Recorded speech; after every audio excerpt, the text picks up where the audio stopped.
age 19, I broke my first record, but I didn't stop there. Beating new records became part of my career, including winning 6 medals in one Olympics, something no female swimmer had ever done. There was just this innate drive that I wanted to be the best. Whether it's for the team or as an individual, pushing my limits has always been my strength. Water is my element, but fire is my fuel. I am Natalie Coughlin. I am a 12-time Olympic medalist for USA Swimming.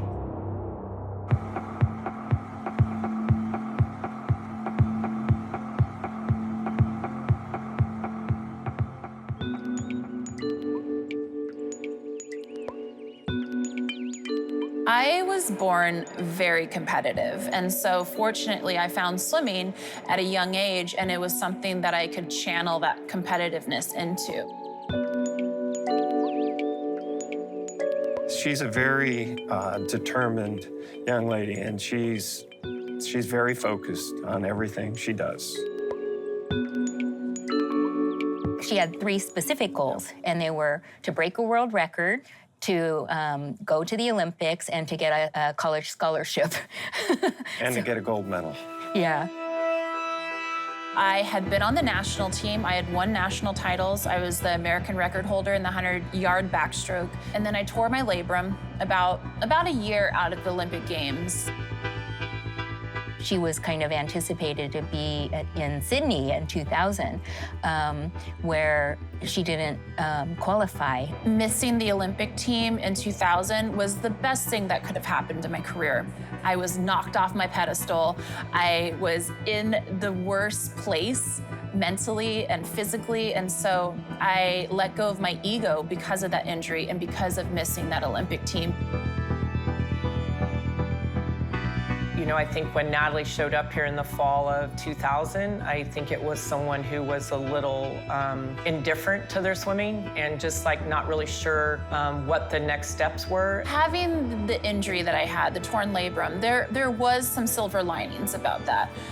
First, it forced me to kick a lot, and so my legs got even stronger than they were. I was naturally a good kicker, but I even became a better kicker, and I started working on my underwaters that much more. People want to work on the things that they don't do well so that they can get better, and I think you need to do that. And the most important thing is to know what you do well and then do it better than anybody else. When I got to Berkeley and started swimming with Terry, it was like a fresh start, and it's exactly what I needed. Even though I went to the 2004 Olympics, was my first Olympic Games, I started thinking about that in 1996.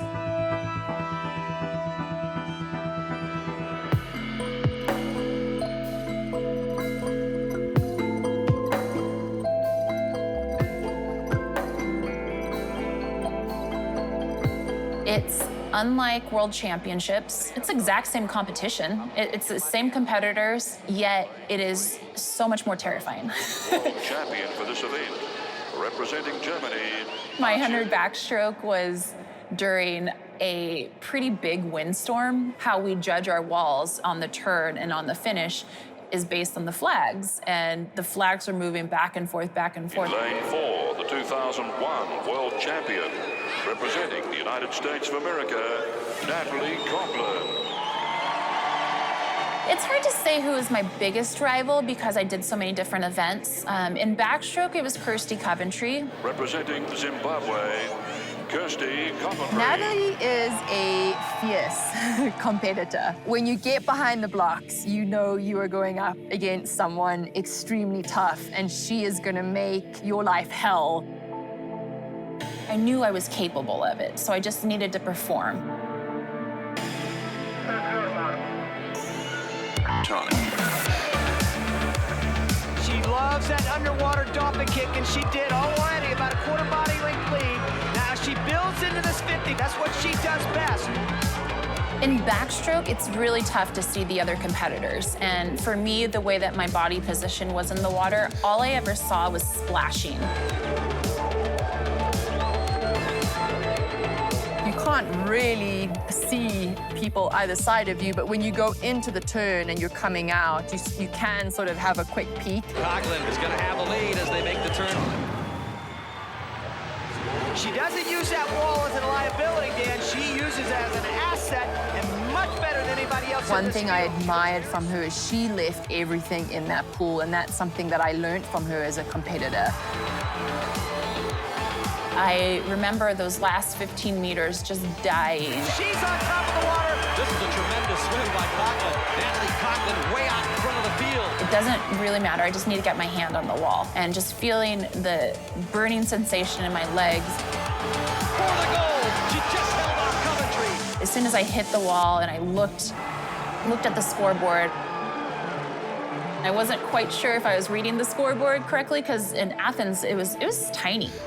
And so then I was relieved that, yes, I had won. Coughlin, 1 minute, .37, just out touches That is Coventry. probably the most gratifying thing. You could see her doing that and feeling so good for her. You could see that she was so thrilled about it. Natalie Coughlin. She's got all these years, all the hours of practice for a race that's like 1 minute. So it's pretty amazing to think that all that work really, equates to that.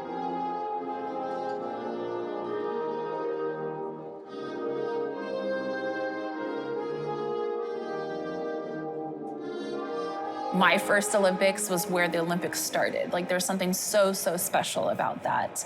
It's probably the last outdoor pool ever of the Olympics. When you're exposed to Mother Nature and the elements, they probably won't ever do that again.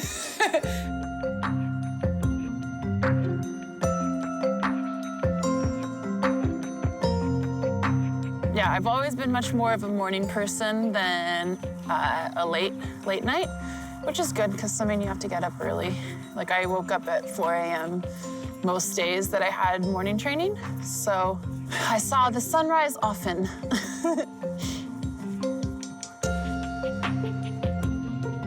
You almost want to jump in the water, but you know how cold it is, so I don't really want to get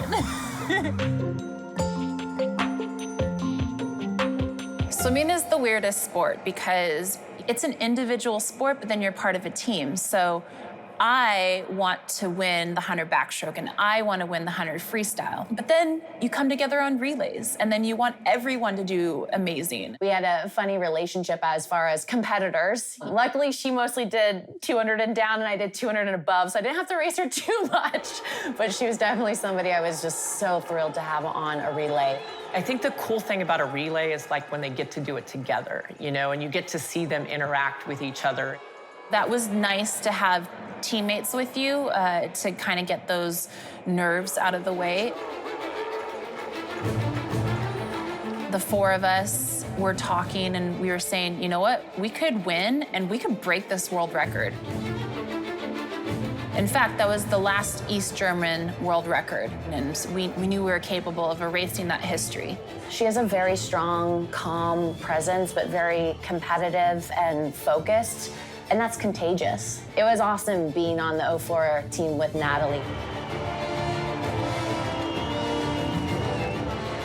Natalie specifically, as our lead off for the relay, she said, all right, guys, swim your own race, don't get too excited. And then she kind of told us her game plan. So I warned my teammates, hey, I'm not gonna go out very fast. And I told them this so they wouldn't freak out.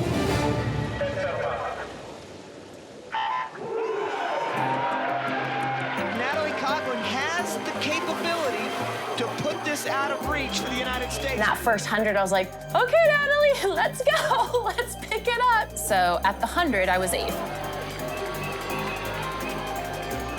I remember Caitlin, she was a little nervous, but I had warned her in advance, so she was trying to keep herself calm. Look at Natalie Coughlin. Boy, she swam a very smart first 100. Her split was surreal. I think she would have won gold had she swam that race individually. She just started taking off and was just leaving everybody behind.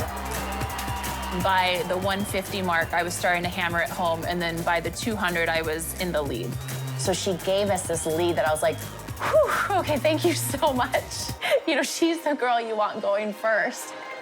I knew physically my role was done, so now it's just all about cheering on my teammates and hoping that they're able to execute their races. Look at Coughlin giving the United States a big lead. Dana Vollmer and Carly Piper, they swam so strong and they were so consistent and they just kept that lead. Wow! Holy smoke, that is a great lead off. We literally have a gold medal on a silver platter right now. Like, don't mess this up. Clear sailing right now for Caitlin Santano. Caitlin was on fire that entire Olympic Games, and she just had such an amazing anchor leg of that race. She's going to do it. She's going to break the world record and they're going to win the gold medal. WR, and I would distinctly remember being like, Natalie, like, look at me, I'm down on the pool. You know, they're all celebrating. I'm like, did we just break the world record? And she's like, yes! So the United States makes it look easy tonight, a new world record. We ended up winning gold, and we ended up breaking the East German world record.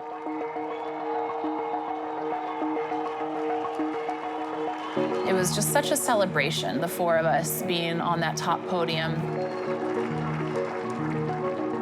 Seeing the American flag being raised and getting that gold medal around our neck.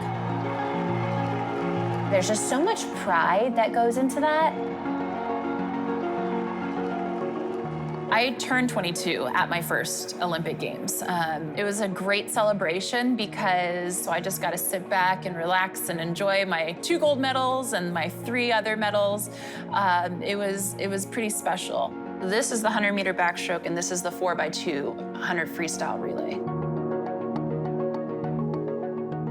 My parents never put pressure on me in swimming. They pressured me to stick with swimming. Like, there were times at age 8 or age 11, I wanted to quit. It's a hard sport. You don't want to do it when it's January and freezing cold. Our job is to be a parent, Yeah. not a coach. Yeah. My job's to build their toolbox so that when they get to the competition, they have this tool chest that they can go to when they are racing or they're nervous or their stroke doesn't feel well. Natalie was the best coach for Natalie, and my job was to help facilitate that. You see in movies a lot of times that a coach is someone who motivates and gives these speeches of like, hey, we're gonna do this and blah, blah, blah. And that's silly. That's really silly. If you don't have that internal motivation, you're never gonna be great. In the water now, in lane 6, the greatest female swimmer ever in Cal, Natalie Coughlin. I loved training so much. I loved the pursuit of greatness in training. I loved pushing my body. I loved the feeling of being so exhausted and sore after a long day. Thank goodness the Olympics are 4 years apart, because you do pour so much mental and physical energy into the Olympic Games that if it happened every 2 years, it wouldn't be sustainable. Like, mentally, you couldn't handle it. To win a gold medal is a tremendous challenge. To do it 4 years later, it is almost impossible. And the athletes that have done that and continue to do that, it's nothing short of amazing.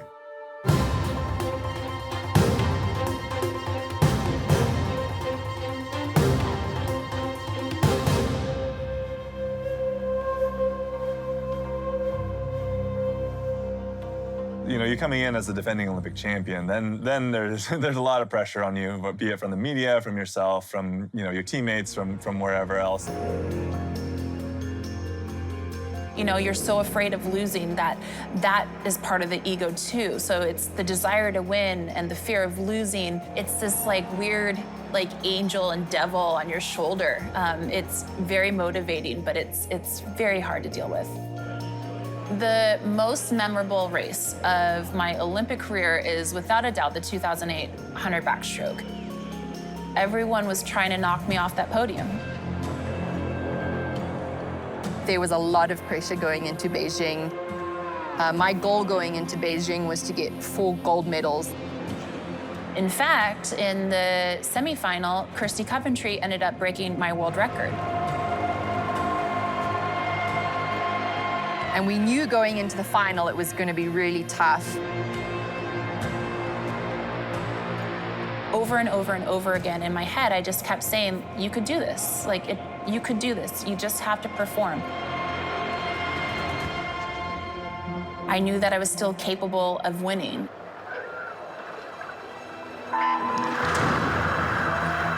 Absolute key for Natalie Coughlin is she has got to swim straight. In Beijing, what I did was I would immediately get to one side of the lane and then use that lane as kind of my marker.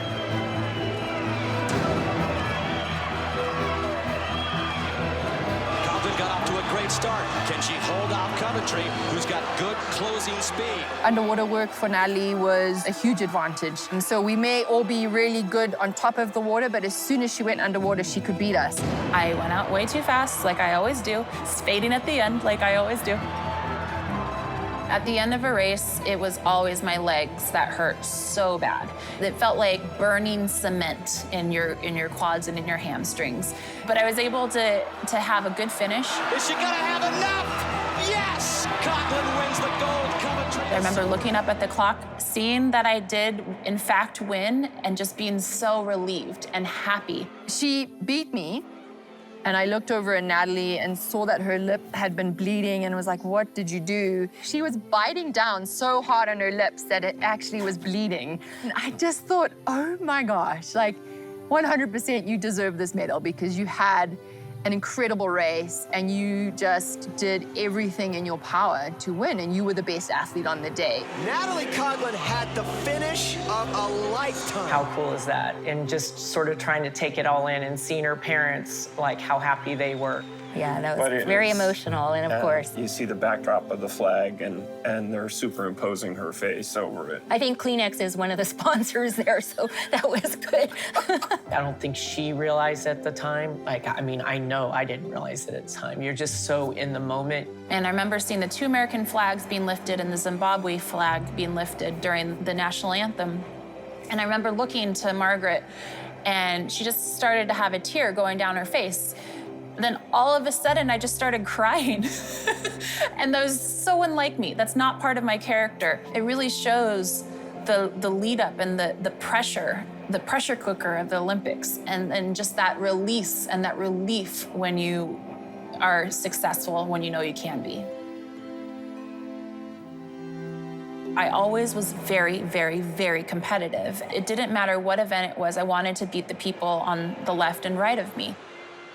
I remember sitting down with Terry and the head coach, Mark Schubert of the Olympic team, saying 6 events is too much. I need to drop one. And they basically said no.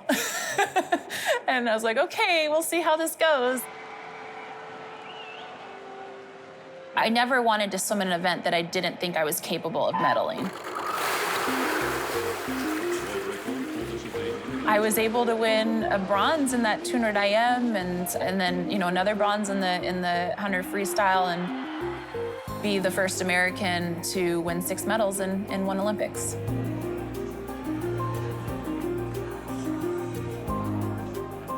Looking back and being the first to win back-to-back golds in the 100 backstroke, the first to win 6 medals in one Olympic Games. At the time, it just seemed like I was just checking one thing off at a time. But now you look at your career as a whole and you get to sit back and enjoy it and realize how impressive it is. And I still can't believe that I was able to do some of those things.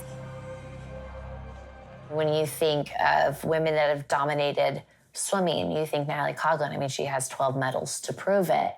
Female athletes are just as incredible as male counterparts. I mean, I still think we live in a world where the males are getting the attention, but people like Natalie are changing that. Natalie is such a force. She's such a force, and she's inspired so many women. It's really important for younger athletes to have that role model, to have that inspiring athlete to show you the way, to show you the path.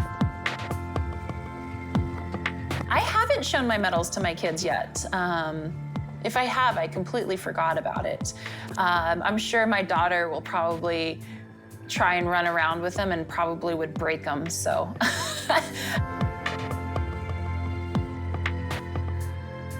I have a young daughter, and she's 2, and right now I think we're in a really good space where a lot of people are focusing on women empowerment and empowering young girls, and my parents are really good at doing that with me, and hopefully I will be good at that with my daughter Zenny.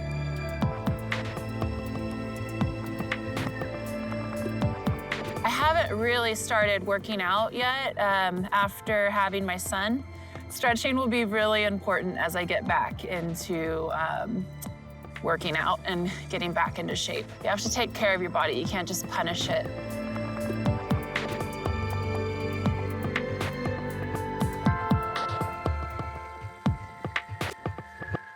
I'm a racer in the pool, but not in the kitchen. I like to have my glass of wine, and I like to take my time.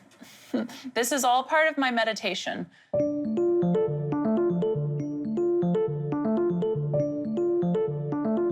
The sentence, "you are what you eat," is very true. You definitely recover a lot quicker when you're eating well. I noticed that from training. I think it's really important to educate young people and young athletes to eat healthy because it's so important to take care of your body. And I will say that I think my good diet was one of the main reasons that I had such a long career. I released a cookbook in 2019, I think, called Cook to Thrive. And it was a combination of recipes that I made when I was, training for the Olympics.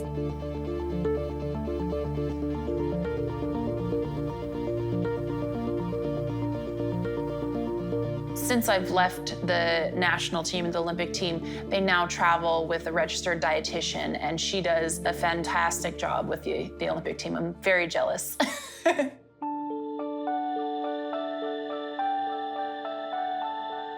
I am a true Californian at heart, and I've been born and raised here, and I don't think I'll ever leave. I love it here. Winemaking was something that just came to me and kind of fell into my lap. So Shayna, my business partner and winemaker, she texted me in 2017, in the very beginning of 2017, and asked if I wanted to partner with her on a wine. And I immediately said yes, before I knew what that meant. And we've been working together ever since. Having Natalie come in with that spirit and that competitive edge, it really helps push me and it helps push the brand forward. So it's definitely a benefit having somebody with that type of experience. Little itty bitty buds starting to form. So what do you think, like a week, 2 weeks? Yeah, I mean, just seeing the activity just from even this little shoot position, I bet probably within about a week and a half we'll have bud break. We'll continue to take over more and more of the vines each year and make more and more wine as we grow little by little and share it with the world. You have to have a lot of patience and a lot of perseverance to make good wine. It's not something that you can just turn around and do. It takes a long time and a lot of work. Just like with Natalie when she was swimming, all of those years of training for a moment. And it's the same thing with winemaking. You're working towards this end product that you bottle. All of this time built up until you finally have the final products. And here are our babies right here. Yeah, and the 2019 is one that we've gotten really, really great feedback on. Between that and our 2019 Rosé, we won gold medals. So hopefully we could win some more accolades and get more recognition. Cheers. Cheers. People talk about Natalie's golds, it's not just for swimming, okay? She's got a gold, or she's got 2 golds for wine too, so that's good. It's really neat to see her success beyond the pool and how she's been able to, make that switch from being a competitive athlete to being this legend in the sport and to continue that success out of the water. I don't imagine myself working at a pool and training. I think that part of me is in the past, recalling just how much I love the pursuit of greatness. I really love that striving for your goals. You know, it's amazing. But I can't really dedicate 6 hours of training anymore. I have other priorities other than that. If I had to describe Natalie in one word, it would just be excellence. It definitely would be exceptional. Fierce. Anything she sets her mind to, she achieves. She really is a legend.